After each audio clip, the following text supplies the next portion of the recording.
On a warm Tuesday evening, beneath the glittering skyline of downtown Atlanta, a well-respected figure in the legal world rolled her small carry-on suitcase through the elegant glass doors of the Rosewood Hotel. Dr. Washington had just flown in from D.C., her mind still buzzing with the landmark victory she'd achieved in court last week, a case that had made headlines across the nation for setting new precedents in police accountability. The lobby's marble floors echoed with her confident footsteps as she approached the front desk, where a young receptionist greeted her with a warm smile. "Good evening. Welcome to the Rosewood," he said, his fingers already moving across the keyboard. The check-in process was smooth, just as it should be at a high-end hotel hosting the National Legal Conference, where Dr. Washington would be delivering the keynote address the next morning. As she waited for her room key, she couldn't help but overhear snippets of excited conversation from a group of young law students gathered near the lobby's coffee shop. They were animatedly discussing her recent Supreme Court victory, unaware that their role model was standing just a few feet away. A small smile played across her lips. These were exactly the kind of passionate minds she hoped to inspire with tomorrow's speech. The hotel room on the fourth floor was spacious and meticulously clean, with floor-to-ceiling windows offering a breathtaking view of the city lights. Dr. Washington hung up her blazer, unpacked her laptop, and spread her presentation materials across the king-sized bed. The speech needed a final review, even though she'd practiced it countless times. Perfectionism had always been one of her defining traits. It's what had helped her become one of the most respected civil rights attorneys in the country. She'd chosen to focus her keynote on the importance of constitutional rights and proper police procedures, drawing from 2 decades of experience in civil rights law. Her phone buzzed with a message from her daughter, wishing her good luck for tomorrow. The simple text brought warmth to her heart. Family support had always been her foundation, especially during the challenging cases that had defined her career. As the evening settled in, Dr. Washington ordered room service, a light dinner of grilled salmon and vegetables. She needed to keep her energy up for tomorrow's presentation. While waiting for her meal, she stood by the window, watching the city bustling below. 20 years of fighting for justice had taught her that change was possible, but it required persistence, courage, and an unwavering commitment to what's right. The room was quiet except for the soft hum of the air conditioning and the occasional rustle of paper as she reviewed her notes. Everything was perfectly normal, perfectly peaceful.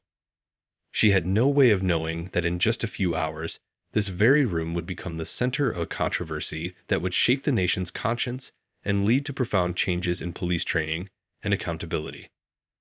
Little did she know that somewhere in the hotel, a prejudiced guest was about to make a call that would turn this ordinary evening into an extraordinary story of justice, resilience, and systemic change. But for now, Dr. Washington sat at the desk, making final adjustments to her presentation, completely unaware that she was about to become part of a much bigger story than the one she planned to tell tomorrow. The night was still young, the city lights were twinkling outside her window, and the true test of her lifetime of legal experience was about to begin. However, unlike the countless cases she had handled for others, this time, she would be living the very injustice she had spent her career fighting against. The trouble began with a phone call made from the hotel's third-floor lobby. A middle-aged guest, wearing an expensive suit that couldn't hide his prejudices, stood at the front desk with his phone pressed to his ear. His voice was low but urgent as he spoke to the police dispatcher, his words carefully chosen to sound concerned rather than what they really were, racially motivated. "Yes, I saw something very suspicious," he whispered into the phone, glancing around nervously as if to make sure no one was listening. "Room 412. I saw someone who doesn't look like they belong here."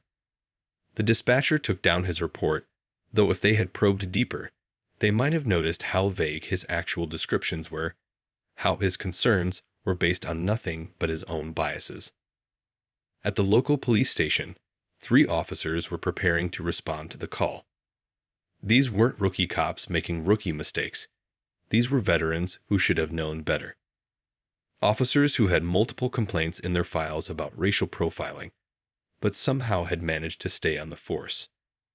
The lead officer briefed his partners as they headed to their patrol cars, treating what was essentially a baseless complaint as if it were a serious threat. Back at the hotel, life continued as normal.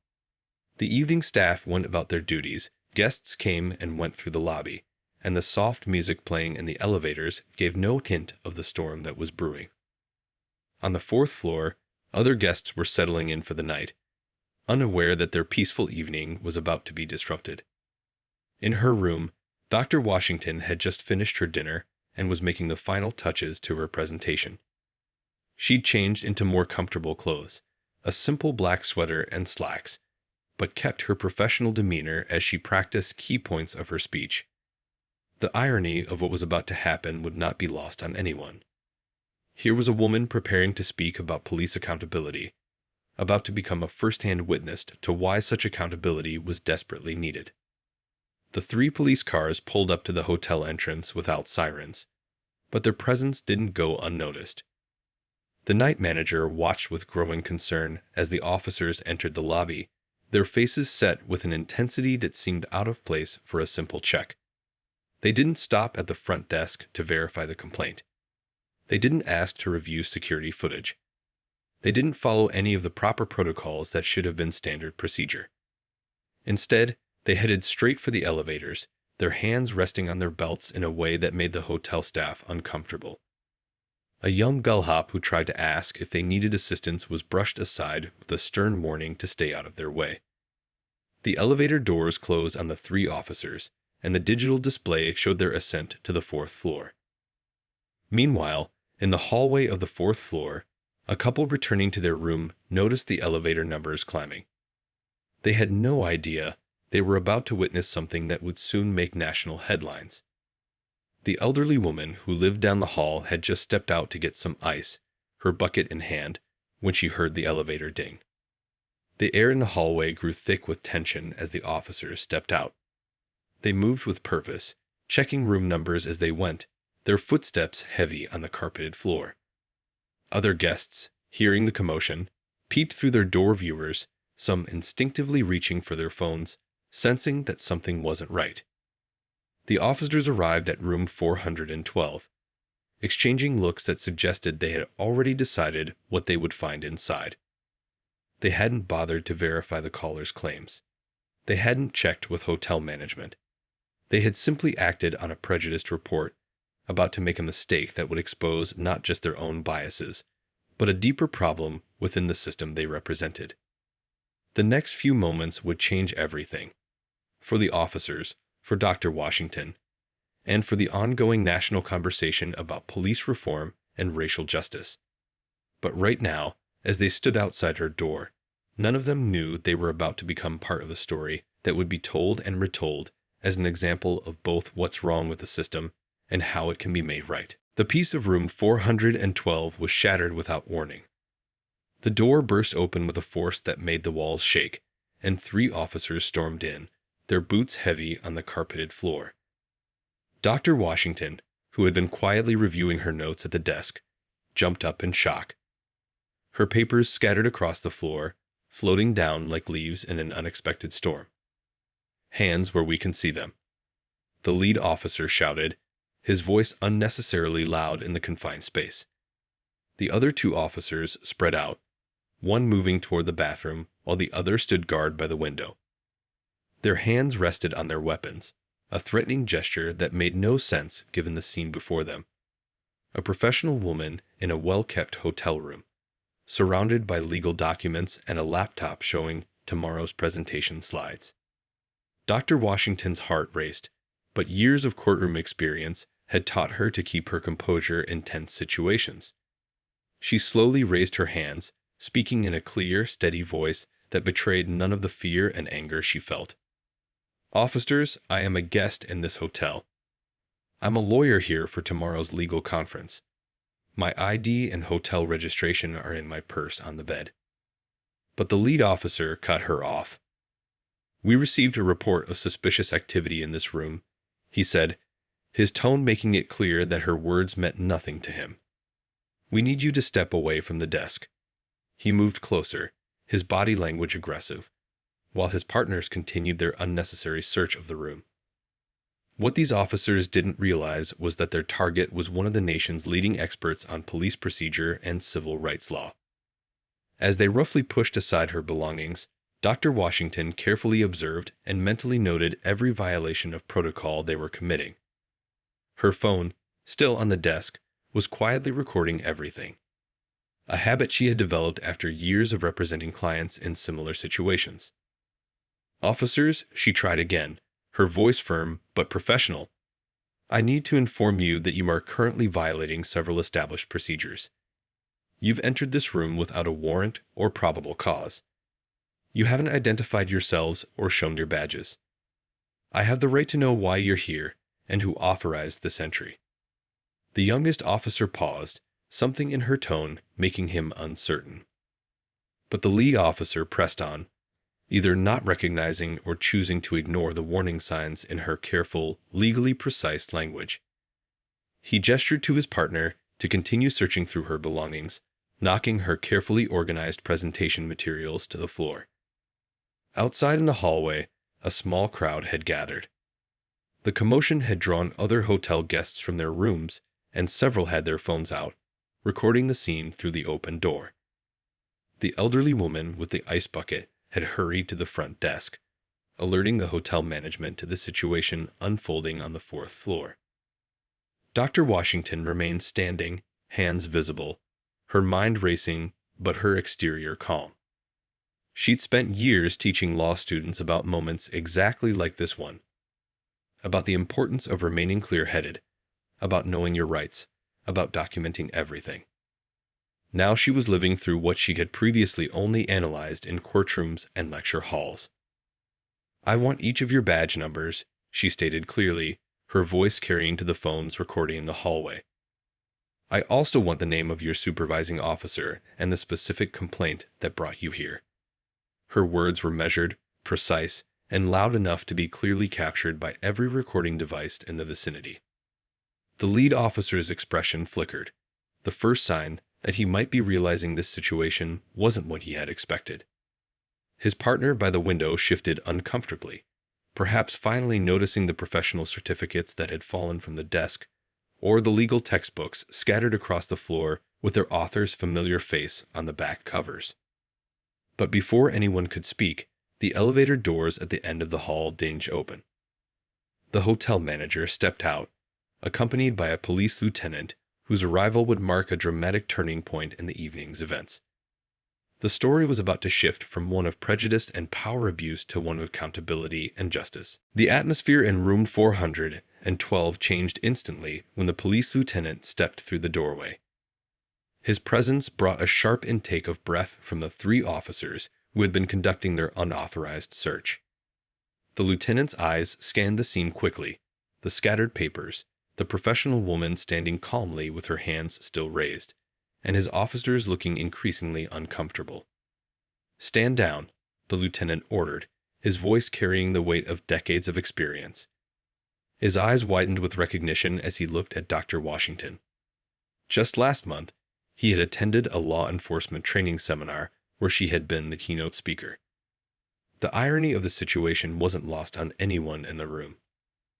The hotel manager, a tall woman in a crisp suit, rushed forward.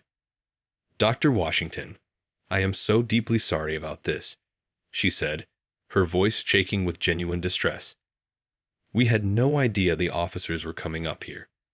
They didn't check with us at the front desk as required by hotel policy."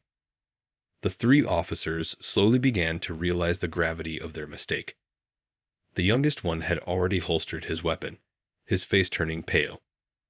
The officer by the window stepped away from the scattered belongings he had been rifling through, and the lead officer's aggressive stance noticeably deflated. Dr. Washington finally lowered her hands, though she made no sudden movements. Her phone was still recording on the desk, capturing every word and gesture. "Lieutenant," she said, her voice steady and professional, "I'd like to file a formal complaint about what just happened here. But first, I want to understand who authorized this entry and based on what evidence." The lieutenant turned to his officers, his expression stern. "I'd like to know the same thing," he said. The lead officer fumbled with his notepad, explaining about the call from downstairs, but with each word, it became clearer how little justification they had had for their actions. In the hallway, the crowd of hotel guests had grown larger.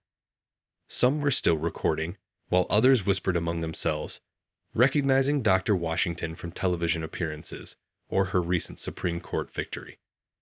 A young law student who was staying on the same floor for the conference couldn't believe she was witnessing this moment. Tomorrow's keynote speaker dealing with the very issues she would be addressing. The lieutenant asked the 3 officers to wait in the hallway while he spoke with Dr. Washington. The hotel manager quickly began gathering the scattered papers, handling the legal documents with appropriate respect. Dr. Washington sat down at the desk, her professional demeanor intact despite the ordeal she had just experienced. "I assume you recognize the multiple violations of procedure that occurred here," she said to the lieutenant, her tone more educational than accusatory. She listed them off one by one.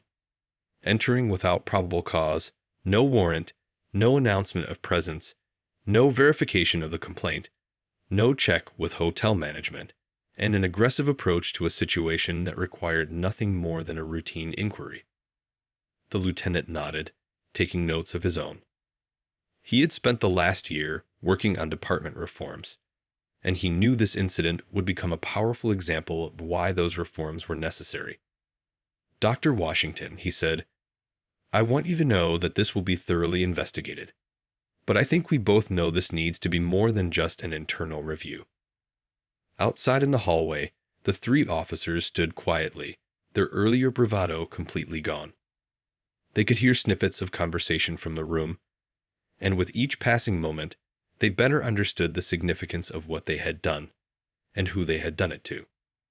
The hotel manager had called for refreshments to be brought up, and her staff was already working to restore order to the room. But more importantly, they were preserving evidence. Security camera footage was being downloaded, witness statements were being taken from neighboring rooms, and photographs were being taken of the disturbed scene. What had started as a peaceful evening preparing for a conference speech had turned into a real-world example of the very issues Dr. Washington had spent her career fighting against. But now, as she sat calmly documenting everything with the lieutenant, it was clear that this incident would become something more, a catalyst for actual change. The next hour in room 412 unfolded like a masterclass in professional crisis management. Dr. Washington sat at the restored desk, her laptop now open to a fresh document where she typed every detail of the incident while it was still fresh in her mind. The lieutenant had pulled up a chair, his own notebook filled with careful documentation of the events that had transpired. "We've identified the guest who made the call," the hotel manager said, returning from a brief conversation with her security team. The security cameras caught everything, including his conversation at the front desk before he made the report. She paused, her expression troubled. It's clear from the footage that his complaint was entirely inappropriate. Dr. Washington nodded, her fingers still moving across the keyboard. "I'd like a copy of that footage," she said, her tone making it clear this wasn't a request. "And I want to know if this guest has made similar complaints before." The manager quickly confirmed that all evidence would be preserved and shared with the proper authorities. Down in the hotel lobby, news of the incident had begun to spread. Other conference attendees who had arrived early were gathering in small groups, their conversations hushed but intense. Many of them were civil rights attorneys themselves, and they understood the significance of what had just occurred. The lieutenant's phone buzzed constantly as word reached his superiors. This wasn't just any case of police misconduct.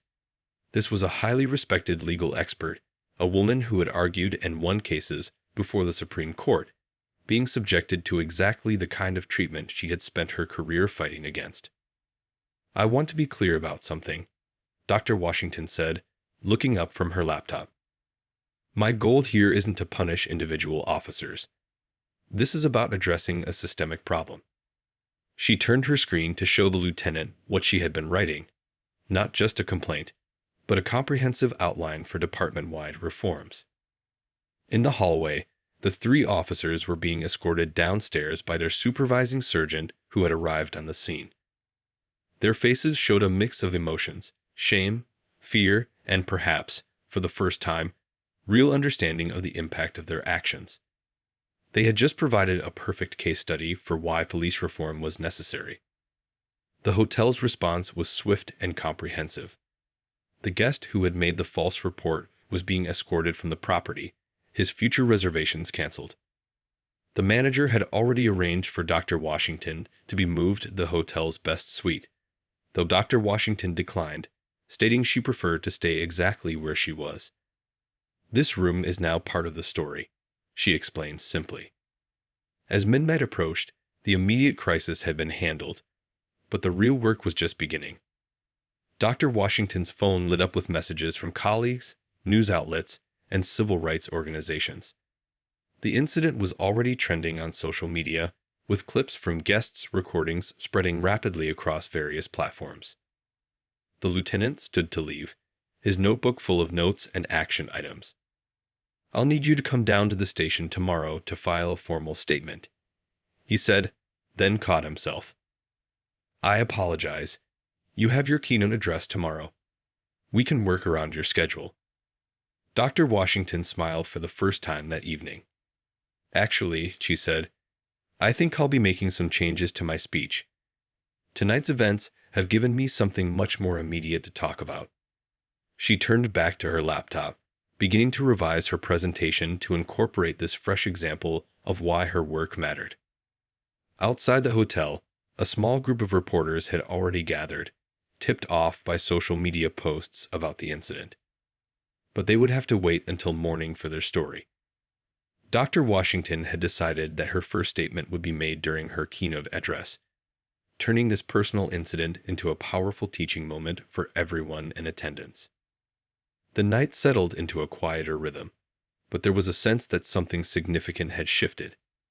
What had begun as an attempt to intimidate had instead become a catalyst for change, and Dr. Washington was already planning how to use this moment to push for meaningful reforms. The morning sun had barely risen over the city when room 412 became the center of national attention. Dr. Washington stood by the window, already dressed in her conference attire, watching the growing crowd of reporters gathering outside the hotel. Her phone hadn't stopped buzzing since dawn. Calls from civil rights organizations, news outlets, and even the governor's office. The hotel's grand ballroom, where the legal conference was set to begin in 2 hours, was buzzing with activity. Conference organizers had already rearranged the schedule, extending Dr. Washington's keynote speech time from 1 hour to 2. Word had spread quickly among the attendees, and the original seating arrangement for 300 people now seemed woefully inadequate. "We've had to open up the overflow rooms," the conference coordinator explained, her hands full of updated schedules. "Every lawyer, law student, and police reform advocate in the state seems to be trying to attend." She paused, looking at Dr. Washington with concern. "Are you sure you still want to speak today? Everyone would understand if you needed time." Dr. Washington smiled, adjusting her blazer as she reviewed her revised speech one final time. "This is exactly when I need to speak," she replied. "While the incident is fresh, while people are paying attention, while there's momentum for real change." Meanwhile, in the police department's main office, the morning shift was starting with an emergency meeting. The lieutenant who had responded the night before stood before his colleagues, describing the incident in detail. The 3 officers involved sat quietly in the back, their presence serving as a powerful reminder of how quickly poor judgment could escalate into a national incident. Back at the hotel, the security team was busy managing the growing media presence. News vans lined the street, their satellite dishes reaching toward the sky like metal trees. Inside, hotel staff efficiently directed traffic, guiding conference attendees toward the ballroom while politely but firmly keeping reporters in the designated press area. Dr. Washington's original keynote speech about police reform had been good, carefully researched, well-structured, full of relevant cases and statistics. but her revised version was something else entirely. She had stayed up most of the night rewriting it, weaving in the fresh details of her own experience. Each point was now illustrated not just with past cases, but with specific moments from the previous evening. The hotel manager approached her room with another update. "The video clips from last night have gone viral," she informed Dr. Washington. "Social media is exploding with comments, and several major civil rights organizations have already issued statements." She hesitated before adding, "The guest who made the false report has been identified online. His company has issued a statement distancing themselves from his actions." Dr. Washington nodded, but her mind was already on her upcoming speech. She had just received word that several police chiefs from neighboring cities had arrived to attend the conference. This wasn't just about one incident anymore. It was becoming a watershed moment for police reform in the region. In the hotel lobby, law students gathered in small groups, discussing the events in excited whispers. Many had been studying Dr. Washington's cases in their classes, and now they were about to witness her transform a personal incident into a teaching moment about justice and systemic change. The conference room doors would open in less than an hour, and the anticipation was building. Hotel staff had set up additional screens in the overflow rooms, ensuring everyone would have a clear view. The chief of police had arrived, accompanied by several senior officers and city officials. This wasn't just a keynote speech anymore. It was becoming a crucial moment in the ongoing national conversation about police reform. Dr. Washington gathered her materials, now including printouts of the incident report and statements collected the night before. She had experienced firsthand what many of her clients had endured, but unlike many of them, she had the platform and knowledge to turn this incident into catalyst for real change. As she prepared to leave her room, she took one last look at where everything had happened just hours before, knowing that room 412 would now be remembered as more than just a hotel room. It would be remembered as the place where a new chapter in police accountability began. The hotel's grand ballroom had never been so packed. Every seat was filled, with people standing along the walls and sitting in the aisles. The air buzzed with anticipation as Dr. Washington stepped onto the stage, her steps confident, her expression composed. The room fell silent. Hundreds of phones raised to record what everyone knew would be a historic speech. "Last night," she began, her voice clear and strong, "I experienced firsthand what many of my clients have been trying to tell us for years." She didn't need her prepared notes anymore. The events were carved into her memory. The audience leaned forward, hanging on every word as she described the previous night's events. In the front row, the police chief sat with the lieutenant who had responded to the incident. Behind them were law students, their notebooks open but forgotten as they listened. The 3 officers from the previous night were also present, required to attend as part of their disciplinary process, their faces showing a mix of shame and dawning understanding. "This isn't about individual blame," Dr. Washington continued, gesturing to the presentation screen behind her showing security camera stills from the incident. "This is about a system that allows these incidents to happen, and more importantly, about how we can fix it." She clicked to the next slide, revealing a detailed plan for police reform that she had developed overnight. The presentation moved beyond just recounting the incident. She shared statistics, showed patterns, and most importantly, offered solutions. When she described the moment the officers burst into her room, many in the audience gasped. But when she explained how this incident could lead to positive change, they nodded in agreement. "We have an opportunity here," she said, her voice growing passionate. "Not just to point fingers, but to create real, lasting change." She outlined specific reforms: better training programs, new accountability measures, improved complaint investigation procedures. The police chief was taking notes, nodding at several points. In the overflow rooms, where hundreds more watched on screens, the impact was just as powerful. Law students whispered to each other, knowing they were witnessing something that would appear in their textbooks one day. Civil rights activists in the audience were already sending messages to their organizations, mobilizing support for the proposed reforms. Halfway through the speech, something remarkable happened. One of the officers who had stormed her room stood up. All eyes turned to him as he raised his hand to speak. Dr. Washington paused, then nodded, giving him permission. His voice shook as he publicly apologized, not just to her, but to every person who had ever experienced similar treatment. The moment wasn't scripted, but it was powerful. Dr. Washington thanked him, then used the moment to emphasize her point about systemic change. "This is how progress begins," she said, "with acknowledgement, with understanding, and with a commitment to do better." As she moved toward her conclusion, she pulled up the final statistics, the numbers that showed how many similar incidents went unreported, how many lives were affected, how much trust was lost between communities and law enforcement. But she didn't end there. She shared her vision of what could be. Police departments that truly protected and served everyone equally, communities that trusted their officers, and a justice system that lived up to its name. The speech ended with a standing ovation that lasted nearly 5 minutes. People were wiping tears from their eyes, others were already making calls to their offices, and many were rushing to speak with reporters waiting outside. The police chief made his way to the stage, asking for an immediate meeting to discuss implementing her proposed reforms. In the back of the room, hotel staff who had witnessed the previous night's events watched with pride, knowing they had been part of something important.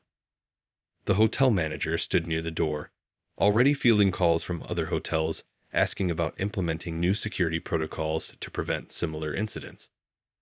What had started as one frightening incident in room 412 was transforming into something much bigger, a moment of change, a catalyst for reform, and a reminder that sometimes the most powerful way to fight injustice is to shine a light on it and offer a path forward. The weeks following the incident at the Rosewood Hotel brought changes faster than anyone had expected. The police department's main conference room had become a hub of activity, with Dr. Washington's proposed reforms taking shape on whiteboards that covered every wall. The police chief had made implementing these changes his top priority, understanding that this was a rare opportunity to rebuild trust with the community. "We need to get this right," the chief said during a packed town hall meeting, gesturing to the detailed action plan projected on the screen behind him. Local residents filled every seat, many of them sharing their own stories of encounters with law enforcement. For the first time, they felt their voices were truly being heard. The 3 officers from that night had become unexpected advocates for change. Instead of being simply punished or dismissed, they were now part of a new training program. They shared their story with every incoming class of officers, describing how their biases and assumptions had led them to make serious mistakes that night. "I never thought I was part of the problem," the youngest officer admitted to a room full of cadets. "But when I looked back at that night, at how quickly we jumped to conclusions, at how we treated a respected professional in her own hotel room, it opened my eyes to patterns I hadn't seen before." The hotel industry was changing too. The Rosewood's new check-in procedures, designed to prevent discriminatory complaints, were being adopted by hotels across the country.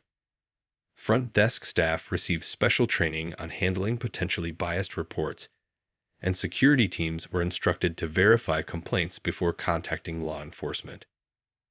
Dr. Washington had turned down countless national TV appearances, choosing instead to focus on real, concrete changes. She spent her days meeting with police departments, community leaders, and policymakers. Her office at the law school had become a command center for reform, with law students volunteering their time to help draft new policies and procedures. One morning, about a month after the incident, she returned to room 412. The hotel had asked her permission to turn it into a training room for their staff. A plaque on the door now read, "The Washington Room," where change began. Inside, the room looked different now, set up with chairs and a small podium, but the memory of that night remained powerful. "We used this room to teach our staff about biased and proper security procedures," the hotel manager explained, showing Dr. Washington the new training materials. Every employee who goes through orientation spends time here, learning about what happened and how to prevent it from happening again. The ripple effects continued to spread. Other cities began adopting the reform package that had started in that hotel room. Police academies updated their training programs, adding more emphasis on bias recognition and de-escalation techniques. Body camera policies were strengthened, complaint investigation procedures were overhauled, and community oversight boards were given real power. The lieutenant who had responded that night now led the department's new community relations unit. His team worked directly with neighborhood groups, building bridges and establishing trust. What happened in room 412 scared us, he admitted during a community meeting. Not because of bad publicity, but because it showed us how close we were to losing our community's trust completely. Local law students had taken up the cause with particular enthusiasm. They organized workshops in neighborhoods that historically had tense relationships with law enforcement, helping residents understand their rights while also working with police to improve communication. The gap between law enforcement and the community was slowly beginning to close. Even the hotel guest who had made the false report became part of the story of change. His company had required him to attend diversity training, and he had written a public letter of apology that showed genuine understanding of the harm his actions could have caused. His experience became another teaching tool in corporate training programs nationwide. Back at her law school office, Dr. Washington added another folder to her growing file of success stories. Photographs of community meetings, copies of new policies, and letters from other departments requesting guidance on implementing similar reforms. What had started as a frightening encounter in a hotel room was transforming into a movement for lasting change, proving that sometimes the most powerful response to injustice is to use it as a catalyst for reform. 1 year after the incident at the Rosewood Hotel, Dr. Washington stood at the podium in the state capitol building. Behind her sat the governor, police chiefs from across the state, and community leaders who had worked tirelessly to turn that one night's crisis into lasting change. The room was packed with supporters, reporters, and even some faces she remembered from that fateful night. Today, she began, her voice carrying through the grand hall, "We're not just signing a new law. We're marking the beginning of a new chapter in police-community relations." She held up the thick document that would soon become known as the Hotel Room 412 Act, a comprehensive police reform bill that had gained surprisingly widespread support. The lieutenant who had responded that night sat in the front row, now wearing the badge of a captain.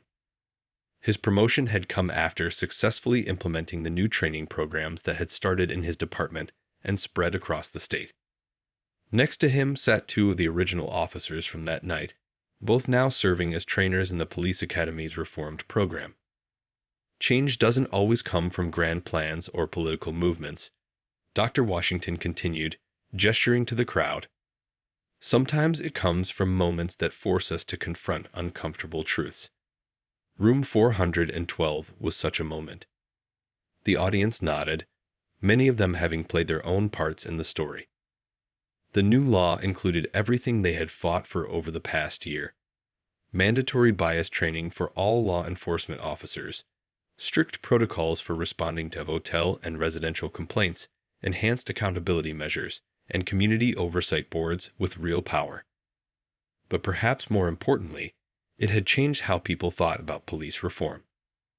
In the audience, the former hotel manager smiled proudly. The Rosewood's revised security procedures had become an industry standard, adopted by hotel chains nationwide.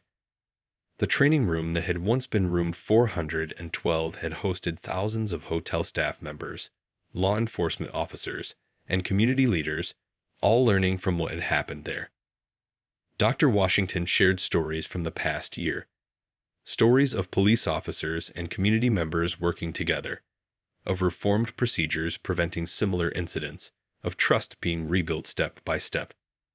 She talked about the young law students who had witnessed her speech the morning after the incident, many of whom were now working in civil rights law or police reform. But our work isn't finished, she reminded everyone, her voice growing passionate. This law is not the end of our journey, it's the beginning. She outlined the next steps, expanding the programs to other states, developing new training materials, and continuing to build bridges between law enforcement and communities. The 3 officers who had burst into her room that night had undergone their own transformations.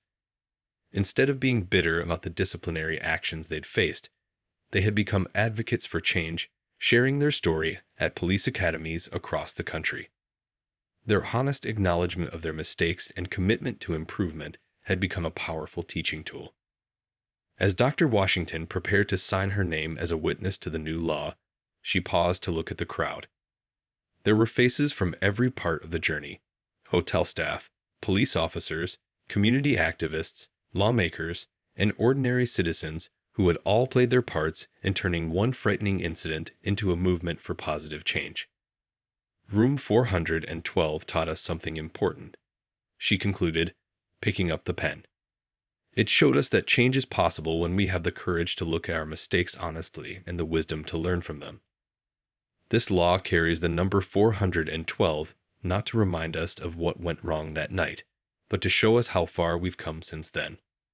The pen touched the paper, and the room burst into applause. But even as she signed, Dr. Washington was thinking about the work still ahead. The law was an important milestone, but the real success would be measured in changed attitudes, rebuilt trust, and a future where what happened in room 412 would be remembered not just as a frightening incident, but as the moment when real change began. As cameras flashed and people cheered, she knew that somewhere, another room 412 had been prevented. Another confrontation had been handled with respect instead of force. Another bridge had been built where there used to be walls.